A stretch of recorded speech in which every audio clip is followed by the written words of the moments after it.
Ryan in Richton Park, Illinois, listening on WCPT. Hey, Ryan, what's on your mind today? Hey, Thom, how you doing? Great. What's up? I've been listening to your show all morning, and right away when you had the guest on this morning, I've been calling trying to get incensed because I was absolutely furious at his argument and his statements. He kept saying that essentially Colin Kaepernick had no right to speak out.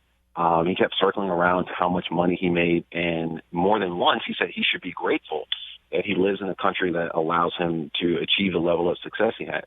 And I felt that was disgusting. Like, that's like saying that, the house slave should lament the fact that his brother still toils in the field because he is in a better position.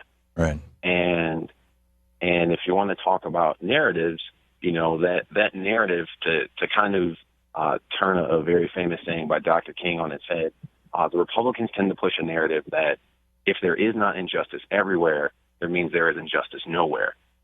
And so it depends. A lot of your guests were calling and saying that, it's not okay for black people to speak out and to, call this kind of injustice into light. And I really think it's more that when a successful black person does it turns the narrative on its head.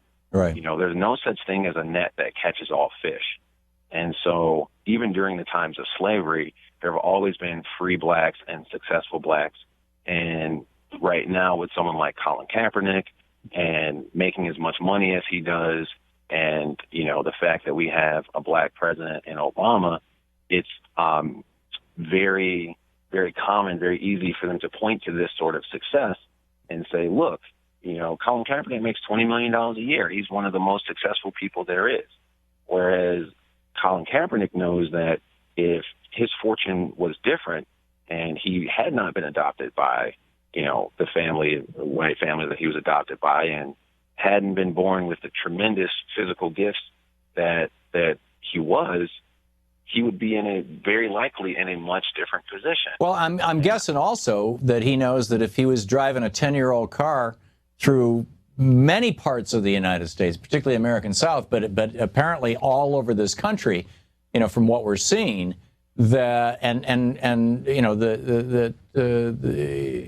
was stopped by the police for having a tail light out, his $20 million is going to do him absolutely no good at all. His skin color is going to be the major variable in how that transaction goes down, tragically. Absolutely. And the example of that is fame and fortune doesn't shield you from racism.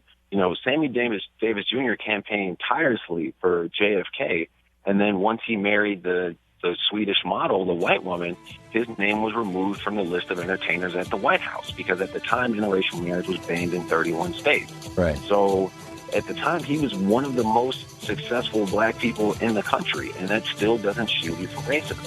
Yeah, amen. Ryan, very well said. Thank you very much for the call. Thanks for listening to WCPT.